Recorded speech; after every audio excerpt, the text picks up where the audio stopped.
Everyone, welcome to awakening with Himani Verma. तो मुझे किसी ने पूछा कि आप कहते हो कि अलाइनमेंट में रहो, लेकिन it's not possible 24 hours just because, क्योंकि हम हर तरह की सिचुएशन में जाते हैं। कभी गुस्सा आता है, कभी इस तरह के लोग टकरा जाते हैं जो हमें गुस्सा दिला देते हैं। ठीक है, तो पहली बात तो मैं ये कहना चाहूंगी कि अगर आपसे इस तरह के लोग टकराते हैं और आप कहते हो कि उनकी वजह से आपको गुस्सा आ गया, तो यहाँ आप पूरी तरह से गलत हो। क्यों? क्योंकि सामने वाला आपको गुस्सा दिला रहा है, लेकिन जब आप माइंडफुल हो, ठीक है, आप माइंडफुल प्रैक्टिस कर रहे हो, जिसका मैं हमेशा कहती हूँ कि प्रैक्टिस करो, प्रैक्टिस करो, प्रैक्टिस करो। देखो, जब तक आप एबीसीडी नहीं सीखोगे ना, तब तक आप आगे वर्ड्स बनाना, सेंटेंस पढ़ना सीख ही नहीं सकते। ये सीधी सी लैंग्वेज है। तो इसकी पहले एबीसीडी सीखो लाइफ की, कि ये जो लाइफ का जो ये रूल है, लॉ है, ये कैसे काम करता है, कैसे हम अपने आप को, आपने देखा है कुछ कुछ लोग बहुत शांत और बहुत काम होते हैं, उनको कुछ भी तेज बोल लो तो वो लेकिन आपसे आराम से ही बात करते हैं। क्यों? क्योंकि या तो वो माइंडफुल प्रैक्टिस करते हैं, या वो इतने मेच्योर होते हैं, तो उनको चीजें पता होती हैं, है ना। लेकिन सब लोग सब कुछ नहीं बताते, बहुत सारे लोग तो रिजर्व भी होते हैं, है ना। तो यहाँ मैं आपको बता रही हूँ कि कैसे आप वो लाइफ जी सकते हो। अपना रिमोट अपने पास रखो, अपना रिमोट दूसरे के हाथ में मत दो कि जब वो दबाए तो आपको गुस्सा आ जाए, जब वो प्रेस करे तो आपको वो बटन चेंज करे आपका हंसी का, तो आपको हंसी आ जाए, आपका बटन चेंज करे तो आपको गुस्सा आ जाए, आपका बटन चेंज करे तो आपको रोना आ जाए। चैनल चेंज करना है तो खुद आप अपना करो, दूसरे के हाथ में रिमोट मत दो। और ये हो सकता है, क्योंकि स्टार्टिंग में मुझे भी प्रॉब्लम होती थी। अच्छा, एक चीज और बताती हूँ आपको।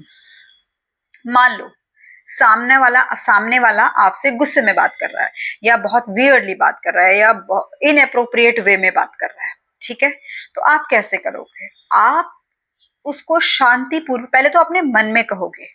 जैसे कि मैंने आपको वो स्टोरी भी सुनाई थी ना, राहुल वाली, है ना।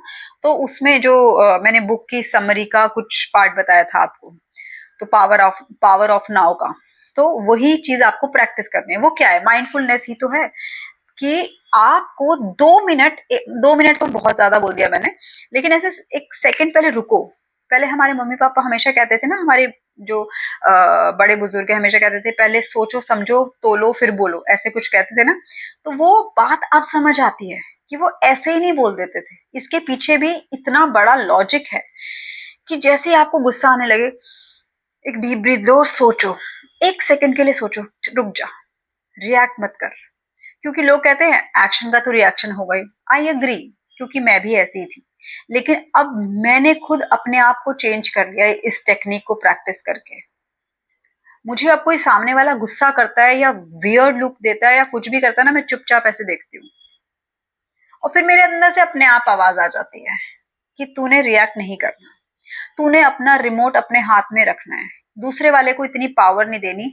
दूसरे वाला आपके बाहर बाहर तक है, इसके अंदर आप मत लेके जाओ। यहाँ आप खुद हो, है ना। क्यों इतनी किसी को पावर दे रहे हो कि अपने ऊपर हावी होने दे रहे हो? वो चाहता है कि आप गुस्सा करो, आप रिएक्ट करो, इसकी वजह से वो इस तरह से बिहेव कर रहा है, तो आप करोगे तो फिर बूम, है ना। तो क्या फायदा होगा उससे? कुछ फायदा नहीं होगा। लेकिन अगर वो सामने वाला रिएक्ट कर रहा है और आप शांत हो सकता है आपको ऐसा लगे, आप ये बोल सकते हो, क्योंकि मैंने ऐसा भी सुना है, लोग ऐसा भी सोचते हैं कि अरे वो मुझे कमजोर समझेगा, वो मुझे सोचेगा कि मैं डर गया वगैरह। ये आपके लिए अच्छा है, ठीक है। वो क्या सोच रहा है, क्या नहीं सोच रहा है, जाने दो, लेट इट बी। आपके मन के अंदर आपको सुकून मिलना चाहिए, शांति मिलनी चाहिए, क्योंकि जब आप रिएक्ट करोगे तो वो उस टाइम वो बात बढ़ जाएगी। वो बात तो बढ़ जाएगी, वो फिजिकली वहां से चला जाएगा, ठीक है, आप फिजिकली भी मूव हो जाओगे, लेकिन वो जो इंसिडेंट है, जो हुआ वहां पर, वो आपको बार बार गाने की तरह आपके सबकॉन्शियस में बजता रहेगा। और फिर क्या होगा? फिर वो वापस वैसी ही रियलिटी फिर अट्रैक्ट हो जाएगी, कहीं ना कहीं से और झगड़े हो जाएंगे, है ना। तो ऐसा होता है। इसलिए शांत रहो, सोचो। उसको गुस्सा आ रहा है, उसको समझ नहीं है, मुझे समझ है, मुझे ज्ञान है, मुझे पता है कि 2+2 4 होते हैं, तो मैं ऐसे नहीं करूंगा, ऐसा करना गलत है क्योंकि ये मेरे लिए अच्छा नहीं है। जैसे कि मैं क्या कहती हूँ कि बी सेल्फिश, लेकिन जो मैंने बताया वो वाला selfish, there is very little line between selfish and ego. ठीक है, सेल्फिश का मतलब है आप खुद के लिए अच्छा सोचो, दूसरे के लिए बुरा मत सोचो। करेक्ट? तो बस इतना ही है कि दूसरे के बारे में बुरा मत सोचो, कुछ सोचो ही मत, सिर्फ अपने बारे में अच्छा सोचो, और अपनी चाबी, अपना रिमोट अपने पास रखो, और माइंडफुलनेस प्रैक्टिस करो, डेली वॉक करो, ग्रैटिट्यूड वॉक करो। ठीक है, मेडिटेशन करो, 5 मिनट से स्टार्ट करो, फिर 10-15 धीरे धीरे बढ़ता चला जाएगा, और फिर लाइफ चेंज होनी स्टार्ट हो जाएगी। बहुत सारी और भी प्रैक्टिसेस होती है, आप कर सकते हो, और इसके रिजल्ट आते हैं, क्योंकि मुझे मेरी लाइफ में आए और हजारों करोड़ों लोगों की लाइफ में आए हैं। आप आलिया भट्ट को उठा के देख लो, वो जब उसको नेशनल अवार्ड नहीं मिला था तो वो एज्यूम करती थी, एक स्पीच पढ़ती थी कि जैसे उसको मिल गया है। ठीक है, अच्छा, उसके अलावा रणवीर कपूर को देख लो, उसके भी सिस्टर ने एक यशराज के बैनर पे, यशराज की मूवी का था, तो वो फोटो काट के रणवीर सिंह का फोटो लगा दिया था, तो उसका भी कंप्लीट हो गया। अनुष्का शर्मा का कंप्लीट हुआ, उसकी मदर ने किया था उसके लिए। बहुत सारे, दिलजीत दोसांझ का, जब वो कुछ बना भी नहीं था उससे पहले ही वो एज्यूम करता था कि वो ऑलरेडी एक सुपरस्टार है। जो चीजें हम मांग लेते हैं वो फ्रीक्वेंसी में रहती हैं, वो कंप्लीट पूरी हो जाती हैं।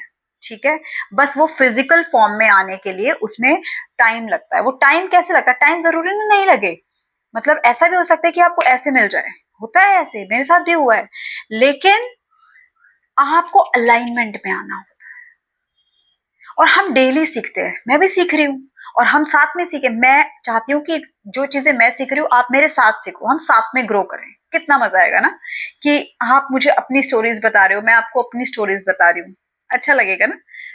मैं चाहती हूँ कि ऐसे हम सब मिलके अपने सब सपने पूरे करें, सबके सपने पूरे हों, है ना, सबकी लाइफ खुशियों से भरी हो। मिलती हूँ नेक्स्ट वीडियो में, तब तक के लिए टेक केयर, ख्याल रखिए अपना। And if you like my video, please do like, share and subscribe my channel. Thank you so much for watching.